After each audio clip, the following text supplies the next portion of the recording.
কি আছে এতে, কি রান্না করা হয়েছে? আজকে শুক্রবার আছে, তো বাজার গিয়েছিলাম কিছু আনতে, তো দেখি এর মধ্যে কি আছে। এই দেখো, সেই লেভেলের শোল মাছ, একবারে জীবন্ত টাটকা। মাছটা কাটতে যে 4বার পালিয়ে গিয়েছে, আবার ধরে আনা হয়েছে। তো দেখি কীরকম টেস্ট হবে খেয়ে।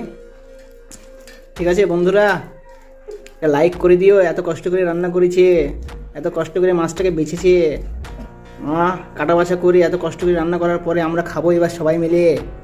আর তোমরা একটা করে লাইক করে দেবা আর কমেন্ট করে দেবা। মোটা হয়ে সর পড়েছেন কি?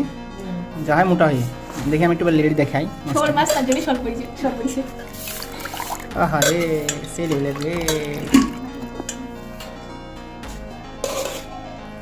দেখি এই গ্রেভিটা আমি টেস্ট করি একটু এরকম হয়েছে। বিসমিল্লাহ। ভালো টেস্ট হয়েছে একদম, দারুণ টেস্ট।